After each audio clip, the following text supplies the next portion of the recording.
I wanted to share with you the last sort of 5 minutes about live stream today. A note, I sent an email out. I had an email from one of the people on our database. As you know, we have a database of clients, customers, and we email out lots of things to keep people up to date and lots of freebies and stuff. People keep in touch with me, which is great. And the lady emailed me, she said, look, Paul, she said, I'm a mortgage advisor, mortgage broker. I'm a bit wary about the future, she said, a bit worried about what's happening in the future. And, really, truly, Paul, do I need to be looking at becoming a wealth advisor moving forward? Do you still believe in that transition? So she emailed me, and I emailed her back. So what I want to do is just share with you a copy of the email that I sent her. I don't want to verbally tell you what this email is. Just so if you're a mortgage advisor and you're twiddling your thumbs at the moment because you're a little bit worried about what's going on in the market, and you should be making plans at this point, then I want to give you a few ideas just to share that with you. Now, I call it Note to a Mortgage Advisor Contemplating Their Future. Now, Shelley and I went for a speed walk on Saturday. I'm trying to do my 10,000 steps a day for November for a local charity, Pied Piper Appeal, which is great. But you have to do 10,000 steps a day, and sometimes you don't. So did a speed walk up to Leckhampton, passed through the old Bath Road, and a mortgage shop had opened up. I won't tell you what the brand was, it'd be unfair to do that, but it's quite a funky mortgage shop, and they'd opened up this mortgage shop in a high street, suburbia really, and selling mortgages and protection, and it all looks lovely in there with sofas and bright colours, etc. And I immediately thought to myself, that's not such good timing, was my first reaction really, because the mortgage market is about to go through a slow period. Now, if anything, a mortgage advisor, she needs to think about her advice and broadening the advisability that she's got. We're going to enter into recession. I think it will have a couple of years of stagflation, effectively. In other words, low growth and high inflation. Now, consumer spending is going to be restricted. There's going to be higher interest rates around for a couple of years now. And I don't think they'll ever go back to what they were. And that will stall the housing market. Now, it will stall the housing market in residential mortgages. So resis, as we call them, will slow right down. Less people will buy houses, less people will sell houses on the traditional house buying banner, if you like. So estate agents will feel the pinch. So resi mortgages will fall.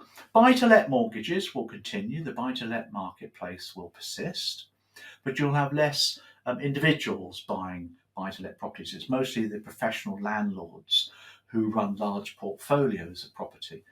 That'll carry on as well. Development and finance, bridging, seconds, that sort of thing. Again, that'll continue nicely because there's plenty of property to be bought, done up, and then sold on or rented, which is what they tend to do. Auctions will start to see prices coming down.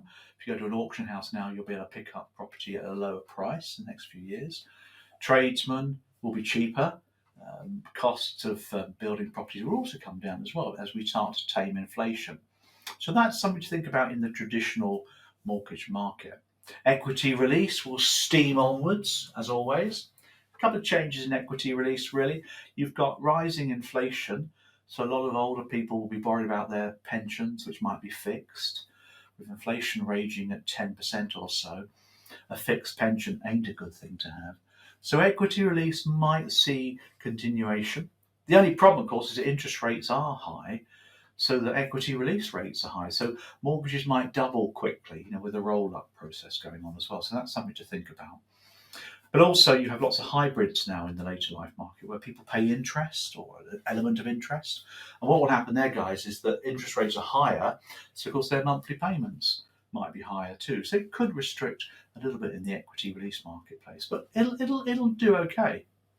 Now, the market for wealth advice, what we used to call the IFA, the Independent Financial Advisor, they now call themselves wealth managers. Sound dead posh, doesn't it? The fact is that wealth advice is generally unaffected by a recession, generally speaking.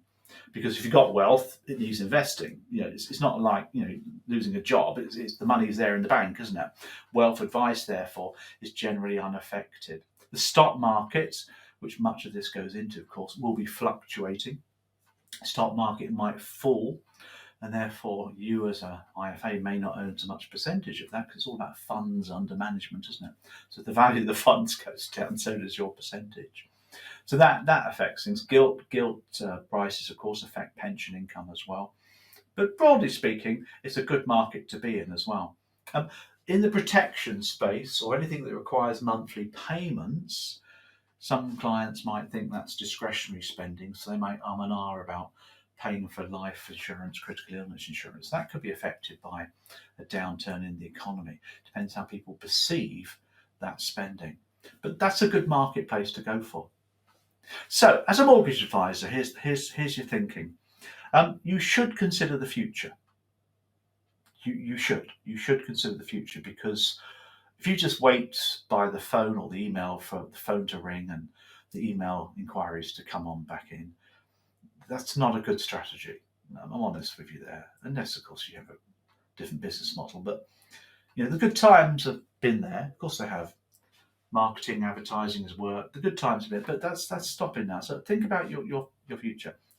Either diversify your mortgage capability, pivot into development finance, equity release, or something like that as well. So diversify your mortgage capability. Definitely diversify into protection. You should be doing that anyway. If anyone's not advising on protection and they're flogging somebody a 200 grand debt for 20 years, and you're not protecting their life or their income, I mean, that's immoral. In my book, it is. Whether you do it yourself, pass it on, you should do that. So definitely move your advice business around a little bit. Definitely look at financial planning. You might want to pivot into financial planning or some kind of wealth management as well. You need different permissions, of course you do. Your network may or may not allow you to do that. You see, the value of your mortgage business is not the shop that you've opened up with the nice sofas, or the ability for you to give advice and sourcing the best mortgage deal. That's not the value of your business. The value of your business is your client base, purely and simply. It's the clients that you have in your business. Okay, you have a software, you have CRM, which contain the clients. Of course you do, but it's the relationship you have with the clients. It's almost like your brand, isn't it? It's like that's your value. So if you've got, say, 100 clients that you've kept in touch with and look after on a regular basis through mortgages and finances, why on earth can't you just move into wealth management and IFA business and start giving them full advice? It doesn't matter, does it? I mean, you're a financial advisor, you're a mortgage advisor. It's a mortgage client 1 year, maybe a retirement client the next year, maybe an equity release client the following year. People's lives change, they get old, don't they? So mortgages, protection to start with whilst the family's young. Later on, maybe wealth management when their wealth builds up. Pension growth as well, of course, retirement, pension planning, into retirement, equity release. You can do everything, and you should, because that's the value of what you do. It's you, it's your intelligence, it's your brain, it's your brand, it's your personality, but it's your client bank. That's the future. So next couple of years, take a think about it. Have a think about it, because you do need to seriously think about your mortgage business and where you're going to move on to the future. If you're interested to help, we are next year going to move into giving some help with people getting their wealth advisor status, their level 4 status. We're looking to head in with the LIBF and the DIPFA, which is a solidly good exam. It's a 9-month thing, and there's coursework and final exams and a little bit of exam as well. So we're looking to provide some support for that for you and encourage as many of you into that space. And then, of course, you have a business that's future-proof, and you need to do that if you want to carry on. So I thought I'd just share with you the email I sent to my friend